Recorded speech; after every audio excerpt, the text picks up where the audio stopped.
What's going on, viewers? Today we're going to be continuing our documentation of the Delaware and Hudson Penn division. Today we're doing part 4 of this video, where we're going to be exploring from Archibald, Pennsylvania down to Jessup, PA. But we're not going to do the full Jessup trip because in parts 1, 2, and 3 we covered most of Jessup. In part 4 of this video, we're going to cover here from the station all the way down to the south end of the siding. Now, the south end of the siding has some complete interesting history to it, as it was actually built by the DL&W on contract of the Delaware and Hudson. As you'll find, we'll see a lot of DL&W remnants on the Delaware and Hudson. But in another video, when we explore all the way down to the bridge, that's when we're going to really see some interesting history. So if you want to see what's living history here, just come along with me as we do another video documentation of our Delaware and Hudson Penn Division documentation exploration video series. So we're going to start here at the crossing and work our way back south to the south end of the Jessup siding. The Jessup siding, like I said, was built on contract by the DL&W for the Delaware and Hudson, and that's what allowed the D&H to be able to work efficiently while at the same time using some different techniques, of asking their friend railroad companies to help them to be able to complete their lines. So it looks like off to our right here, it looks like we got some old rail. I'm not exactly sure where this rail came from, but I'm going to say this is probably some old 112. It has been in service for quite a long time. As you can see, there is a lot of chipping on this rail, and that's how we know this was taken out of service many years ago. And right over here on this side, we got an old industrial spur track. I'm not sure what type of industries would have been here on the Delaware and Hudson, but I'm guessing this part here must have been a huge industrial plant that once served the D&H many years ago, and then sadly is no longer in existence today. So we're going to go ahead and get started here. We're going to explore, like I said, we're going to explore all the way from here down to the south end of the Jessup siding. So some history on the Delaware and Hudson. The Delaware and Hudson was started off as the Delaware and Hudson Canal Company in 1829. And then sometime in the 1830s or 1840s, the Delaware and Hudson actually developed what's called a gravity railroad, which did not use any locomotives or engines to power it, but it was powered by gravity. And the gravity railroad, there's still some remnants of it left to this day, but unfortunately it's all been turned into rail trails. This line here is known as the Delaware and Hudson Penn Division, and this line was built sometime in the early 1900s went from Scranton, Pennsylvania, all the way up into New York. And north of Simpson, where the Delaware and Hudson Rail Trail is, that used to be where the old Delaware and Hudson mainline was. And north of Simpson, you could find locomotives such as Challengers. You could find some pretty big steam engines up here on the Delaware and Hudson. Down here, you'd mostly see 462s and 460s, as they were the primary passenger power of the Delaware and Hudson at this time period.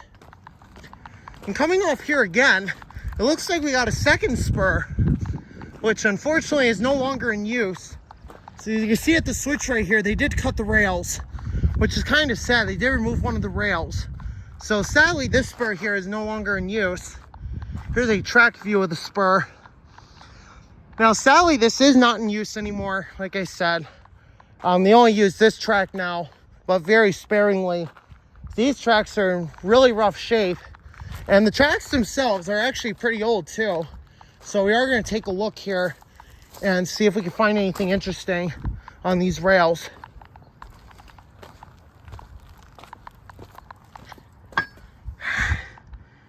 All right, looks like here, I don't know if we're going to find anything interesting on these rails or not, because it does look like here the sun is either hitting it just right so we can't see the date at all, or the date's on the wrong side. So what we are going to do is we're going to take a look carefully, see what we can find. Hopefully get you guys a reference to how old this track might be. So we're going to take a look here. All right, it looks like we might not be able to find a date, but as far as I'm aware, this track dates back to 1925, which is relatively interesting at the Delaware and Hudson for tracks to actually be able to date this far back in time. And there are some remnants of the other tracks that go back even earlier in time, which I think is really, really cool. Not gonna lie, it's probably one of the coolest things I've ever seen of the Delaware and Hudson. So before we continue on here, we're gonna take a quick look around and take a guess at what type of industries might have been here. So with the Delaware and Hudson, there probably would have been a coal industry here. And as we get further down the line, we are gonna see an oil house, which dates back to the 1800s, which is some very unique history of the railroad. So what we're gonna do here for now, we're gonna sit you guys down, so we do have to take a quick break. So you guys will get to see this for a minute.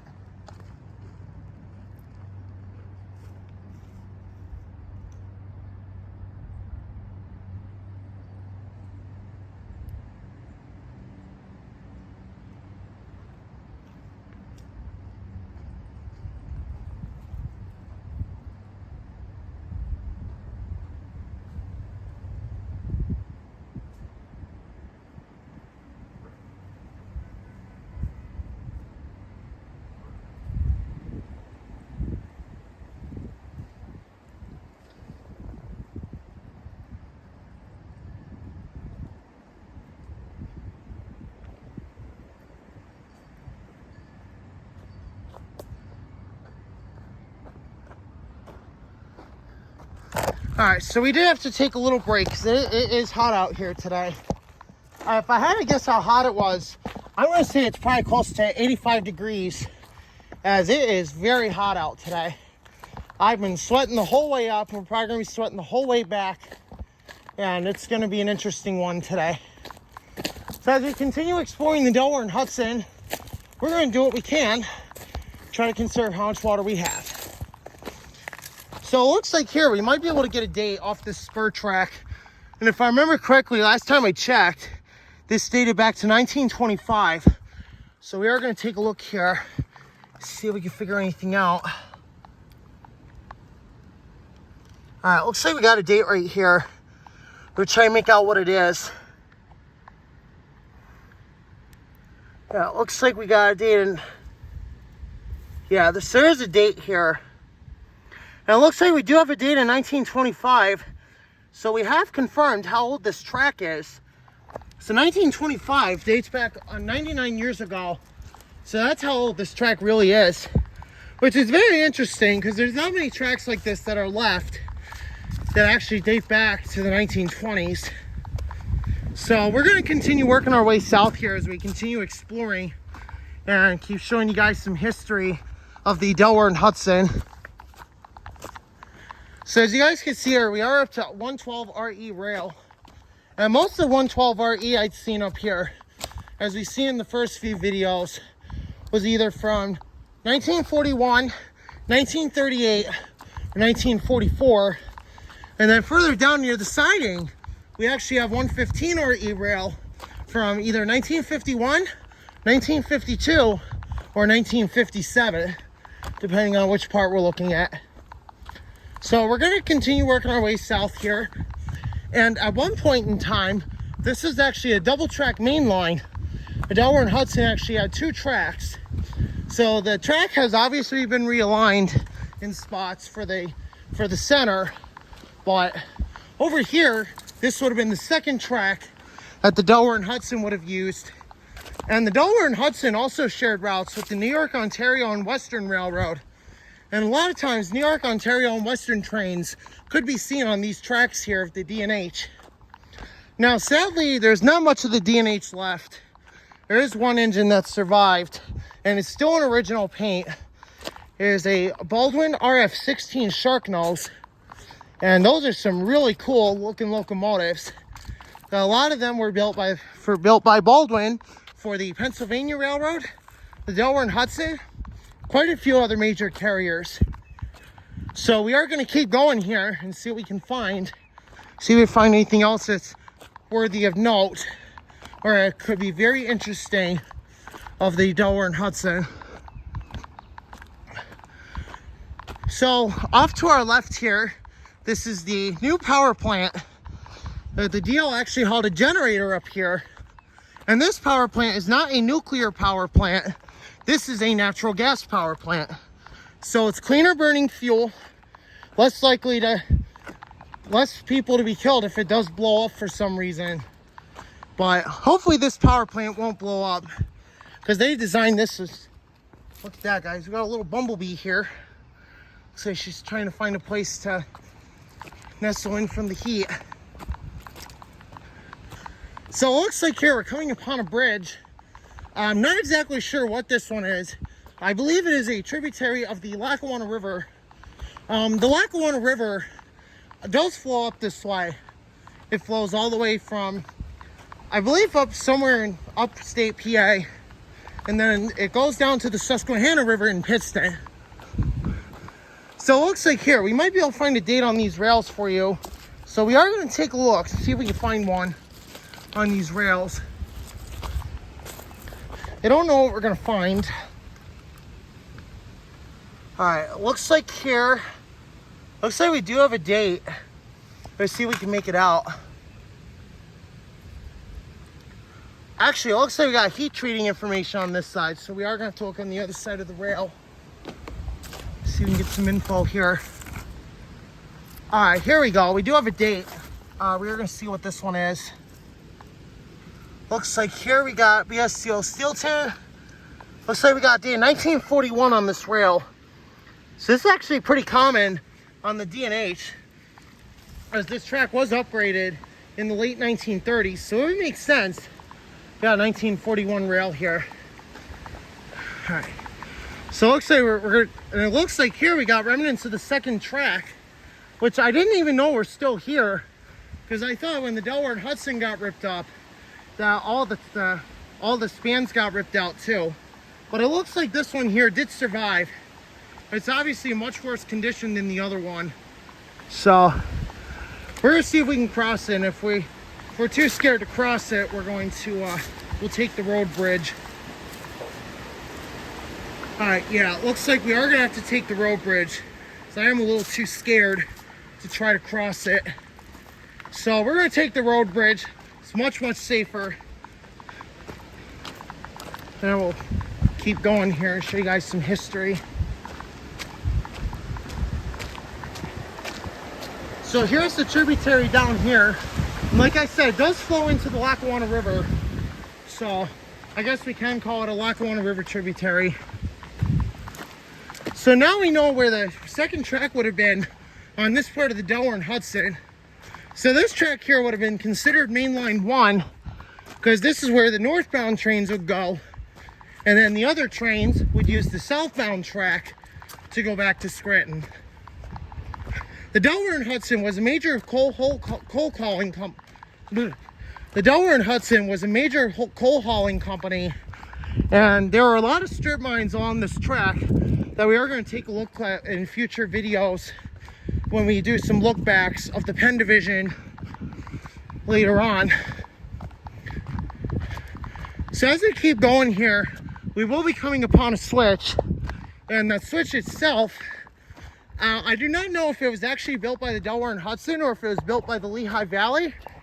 Now the Delaware and Hudson itself actually built the switch, and then the Lehigh Valley, I think, built from, I think where their main line, I do not know exactly for sure if they had a northbound main line or not, but if they did, I think the northbound main line would have been where, I think where I-81 is to this day, modern day Interstate 81. So like I said, the Delaware and Hudson was very well known for being able to do what they needed to do. When it came to coal hauling, the Delaware and Hudson was actually one of the biggest coal carriers, along with competitors Lehigh Valley, Delaware, Lackawanna, and Western, the Reading Railroad. I believe there's one or two more, but we're not certain. Like I said, there's still a lot of research we have to do on this line to learn more about it. So now coming up onto our right here, we're going to be coming upon what was an oil house at one point in time that the Delaware and Hudson used. And also in the oil house, there is the only tubular vent fan to still survive to this day, which is quite interesting to note, because a lot of us wouldn't know about that. There is a vent fan here that survived from years ago. It still survives to this day. So we are going to take a quick look at it here as we continue working our way south. We're going to take a look at the oil house here, because this oil house is a very important piece of history to the Delaware and Hudson. And I thought it'd be pretty cool. We actually take a look at it today. So here we are at the old oil house that was once part of the Delaware and Hudson Coal Company, or once part of the Delaware and Hudson Railroad. And as you guys can see in here, this is where the tubular vent fan is. It still survives to this day. Now, sadly, there isn't much left over here, but this is what the oil house would have looked like. And in here, there would have been huge oil tanks that would have been stored here. But sadly, nowadays, they're no longer around. So we are going to take a look at this again in a future video of the Delaware and Hudson when we come back to the oil house to do a better look at it. But this is living history, still standing to this day. So we're going to work our way back to the main line here. And the main line itself has some pretty interesting history. Like I said before, this track was built sometime in the early 1900s. And then in the 1940s, the Delaware and Hudson continued to upgrade their tracks. And it looks like here we do have another date. So we're going to take a look here. Looks like we got 112 RE, OH, CC, BS Seal Steelton, 1947 March. So it looks like we have changed over to controlled cooled rail as the Delaware and Hudson continue to upgrade their tracks. So this is the switch here. And like I said, this track here, we got Lehigh Valley rail, which is really surprising for the Delaware and Hudson. So we don't know if it was actually a Delaware and Hudson or the Lehigh Valley that actually built these tracks. So we're going to take a look here, see what we can learn.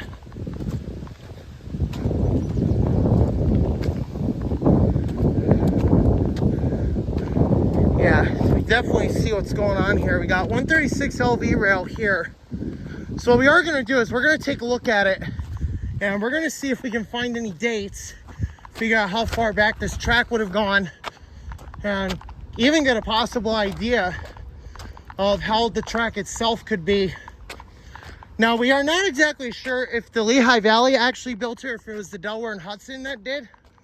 Well, we are going to take a look at the rails here, see if we can get a date on them.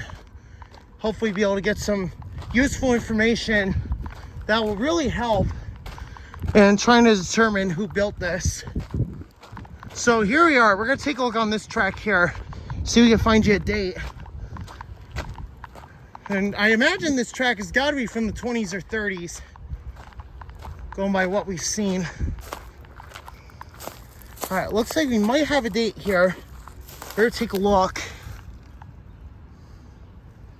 Yeah, guys, we got a date here. See what it says. Looks like we got a date in 1930 on this track. So this track is very old. 1930. So we know how far back in history this track actually goes. Looks like we got a couple geese trying to ruin our video here.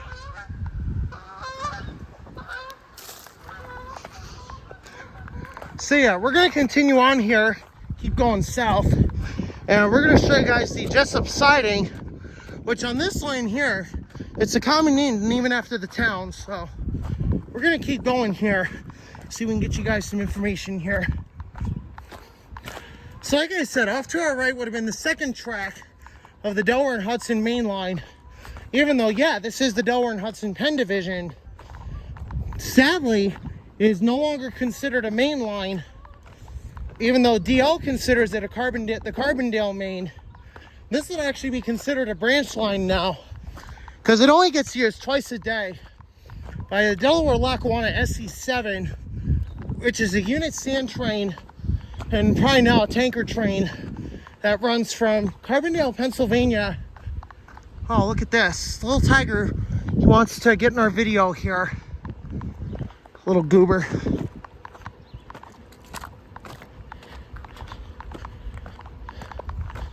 So yeah, as we continue to do our research here, we have learned that the Delaware and Hudson was probably the largest coal company in the northeastern region, because Pennsylvania itself is well known for all the coal mines that they once had here. So here we are at the north end of the Jessup siding. The Jessup siding here has a really interesting history because, like I said, it was built by the DL&W on contract for the Delaware and Hudson, because at the time the Delaware and Hudson didn't have all the materials they needed. So they asked the DL&W for some help, and the DL&W helped them get the track back in place. So here we are at the switch. I do have an idea when the switch was built. It was probably built sometime in the this one was probably upgraded sometime in the 1940s. But the actual switch, as far as I know, this track dates back to 1925, because we did find some uncommon, 125 PS rail, which I think is really uncommon here on the Delaware and Hudson, because you would find that more on the Pennsylvania Railroad. So we are going to take a look, see if we can get a date here for you on this track. Hopefully get you some useful information.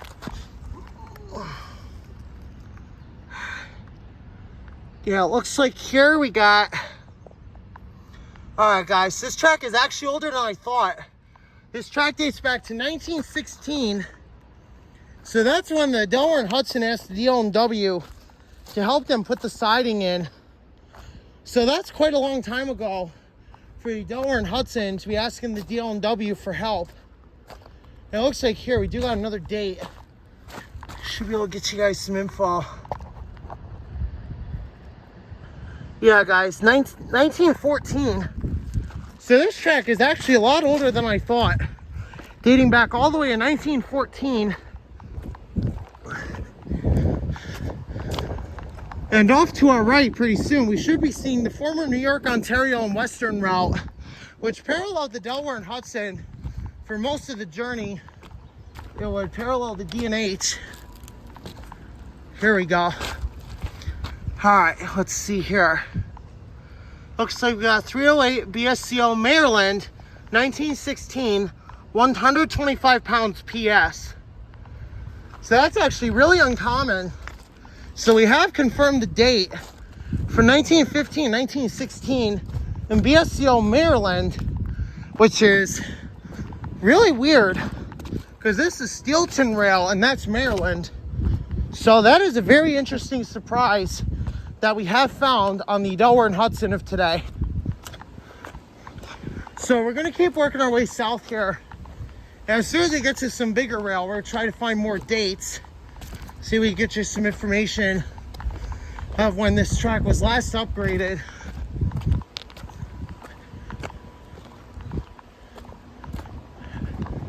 So it looks like here we're switching over to 131 RE rail, which is much larger rail, being that the DL&W actually helped the Delaware and Hudson build this siding, and then they helped upgrade it so that way the Delaware and Hudson would be able to do what they had to do and continue to keep the tracks running smoothly for all future generations of railroads to use it.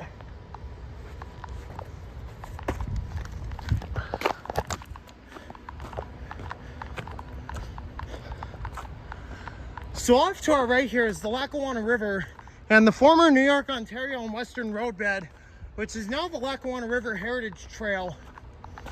Now, if we had more time, we'd be able to get down there and show you, but because we're kind of limited time today, because I do have other things I need to do, I do not think we'll be able to get down there today and take a good look at it. But I think maybe next time we are going to try, see if we can get down there and do some exploration for you.